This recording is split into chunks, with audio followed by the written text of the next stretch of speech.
Hello everyone. If you're new to my channel, go ahead and do me a favor. Subscribe, like, and share. It's so windy outside. I'm doing part of this video as a voiceover.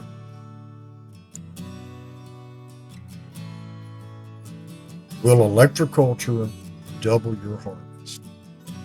Recently, I ran across a really good video given the history behind electroculture. I'm going to leave a link in the comments in case you're interested in more information about electroculture. But first, let's talk about some of the benefits of using electroculture. It's been well known for decades that copper is a pest deterrent, especially for slugs and snails. I've been using electroculture methods for decades. The Electriculture garden antenna that I make, it's receiving the free electrons that's in our atmosphere, and it's drawing them through that antenna into your soil. And it's benefiting the good bacteria. It's helping it grow, and it's also boosting all of the billions and billions of live microorganisms that are in your soil.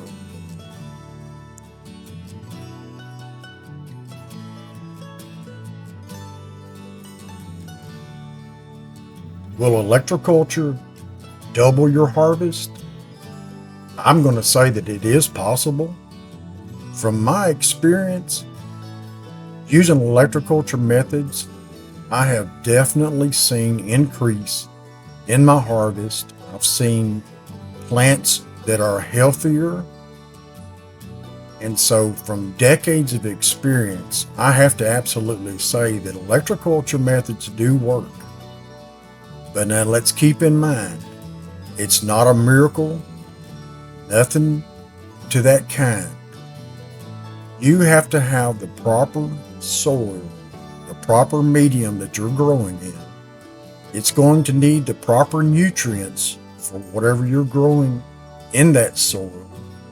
Your soil needs to be alive with microorganisms and bacteria growing. And then I say that that is the basis from where you can start growing your vegetables.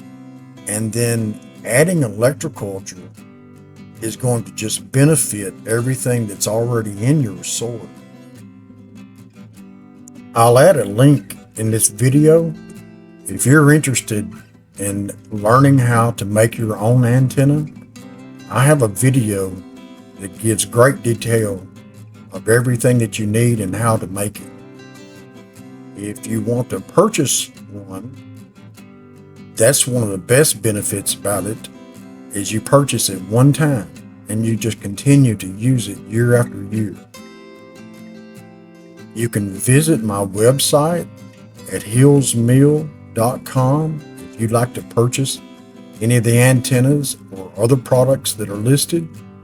It helps me out and it helps out the homestead. That first bed with the hoop house was my garlic. It's music and elephant garlic. And this one is my carrots. Slowly but surely they have emerged.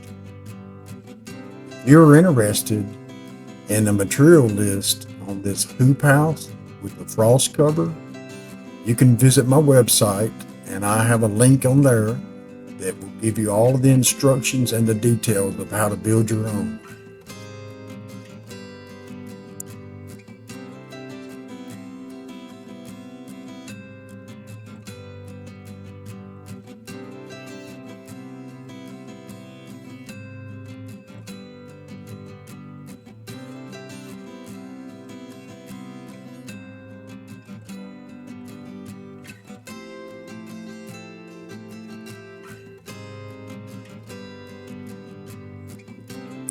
This section I've been working on, pulling the grass getting it ready to plant.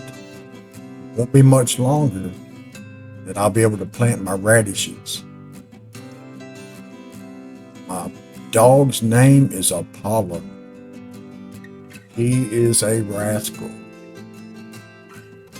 But it's good to have a dog, I will admit.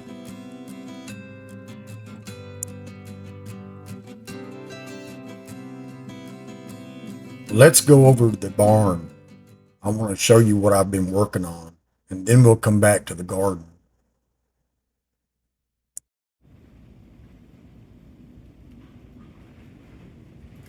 I want to share with you what I got accomplished yesterday. We're having some really good temperatures right now for it to be 1st of January. So I was able to take advantage of it yesterday and sawed up a couple of my favorite walnut logs. And as you can see, that is some really pretty 4/4 lumber. Now 4/4 means it's an inch thick. And out of one of the bigger logs, I was able to saw the live edge. And some of these are really wide. The maximum I can saw with my wood miser is 24 inches. But that would have to be a almost perfectly straight log to be able to get a 24-inch slab. But look at these slabs, they are pretty. These are going to be 22 on the small end and 23 inches wide on the large end. And I think I've got 8. That was a large log. I always remind woodworkers, as I'm an old woodworker myself, that if you're going to, for example, these are 10'6", and a lot of people will make tables out of them, big farm tables, conference tables. But I always remind everybody that if you're going to use 2 pieces of lumber or slabs and put those together, you pretty much want to make sure that they came from the same log, because different logs, and especially different trees, will have a different patina, different color when they dry. So I always try to remind everybody of that. Most woodworkers know that, but not all. And so I try to share any of the knowledge that I have, that I've learned over the years from experience. Here's my good old Wood Miser Super 40. That means it's fully hydraulic. And I could tell you, anyone that wants a sawmill to start sawing lumber, you're going to want a fully hydraulic mill, because if not, every time you need to load that log, every time you need to turn that log, you're going to be manually turning it. And one log, if it's a large log, you can't turn it to begin with unless you have 2 or 3 people. But I can only assure you that if you're going to buy a sawmill, you want to make certain that it's hydraulic. Red, white, and blue. Through and through.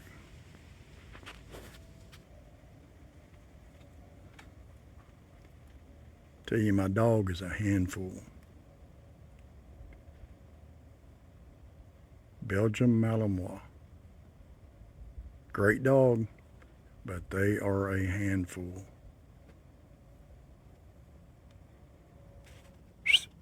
Follow. Come.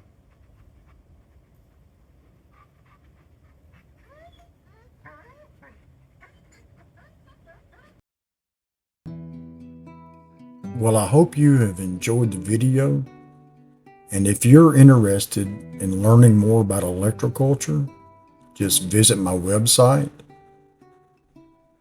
Click on the notification bell also. Spring is coming.